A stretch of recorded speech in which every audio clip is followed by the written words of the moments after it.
नमस्कार,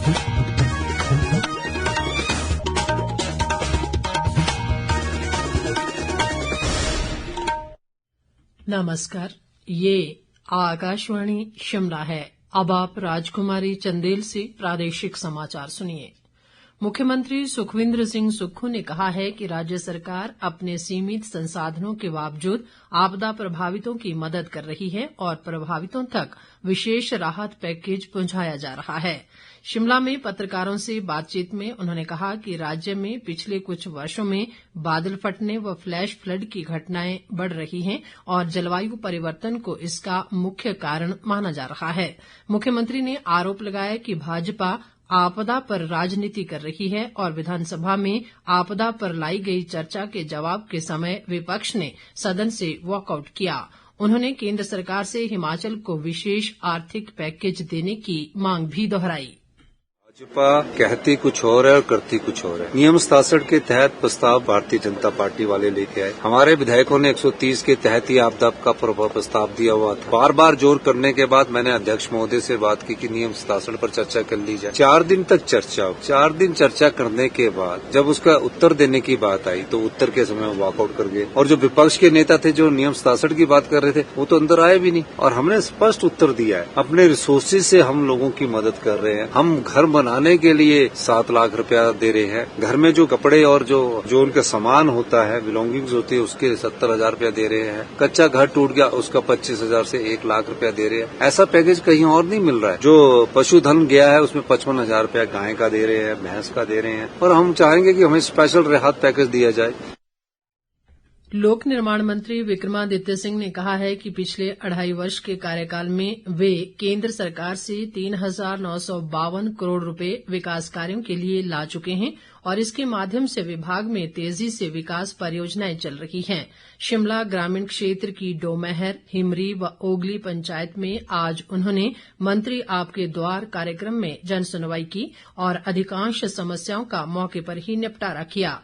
विक्रमादित्य सिंह ने कहा कि डोमहर पंचायत में 8 करोड़ 16 लाख रुपए की लागत से विकास कार्य चल रहे हैं और सुन्नी में एसडीएम कार्यालय खोलने की लोगों की वर्षों पुरानी मांग को पूरा किया गया है। उन्होंने बताया कि जलोग में दूध एकत्रीकरण केंद्र स्थापित किया जाएगा।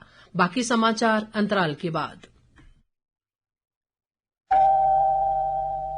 बारिश के मौसम में होने वाली दुर्घटनाओं से बचने के लिए सावधानी बरतें। कुछ बातों का बेहद ख्याल रखें, जैसे बाढ़ का पानी ना पिएं, न ही उससे भोजन पकाएं और न ही बच्चों को उस पानी से खेलने दें। साथ ही बाढ़ के पानी में जो भीगे हों वो बिजली के उपकरणों का प्रयोग ना करें। बाढ़ ग्रस्त क्षेत्र में ना जाए, गाड़ी चलाने से बचें। अपने शहर में बाढ़ की संभावना और विगत में बाढ़ के सबसे उच्च स्तरों और प्राथमिक स्वास्थ्य तथा सहायता केंद्रों की जानकारी रखें। सबसे जरूरी बात, एक आपातकालीन किट तैयार करें जिसमें सूखा खाद्य पदार्थ, पेयजल, आवश्यक दवाएं, रेडियो, टॉर्च, जरूरी कागजात आदि शामिल हो। हिमाचल प्रदेश राज्य आपदा प्रबंधन प्राधिकरण द्वारा सूचना जनहित में जारी।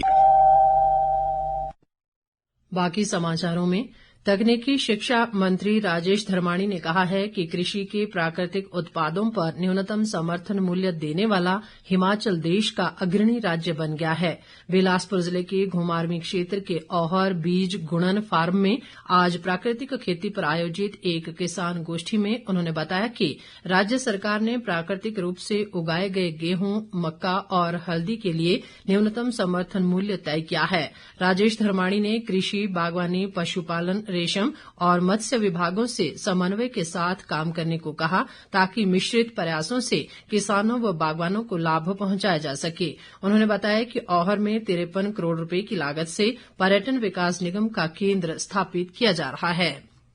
प्रदेश उच्च न्यायालय के मुख्य न्यायाधीश न्यायमूर्ति गुरमीत सिंह संधावालिया ने समाज के सभी लोगों से पर्यावरण संरक्षण के लिए पौधरोपण करने का आह्वान किया है। उन्होंने आज शिमला जिले के नालदेहरा में पौधरोपण कार्यक्रम में मुख्य अतिथि के रूप में शिरकत की और देवदार का पौधा रोपित कर पर्यावरण संरक्षण का संदेश दिया। राज्य विधिक सेवा प्राधिकरण और वन विभाग द्वारा संयुक्त रूप से इस पौधरोपण कार्यक्रम का आयोजन किया गया। इस मौके पर उच्च न्यायालय के कई न्यायाधीश, न्यायिक अधिकारी और अधिवक्ता मौजूद रहे।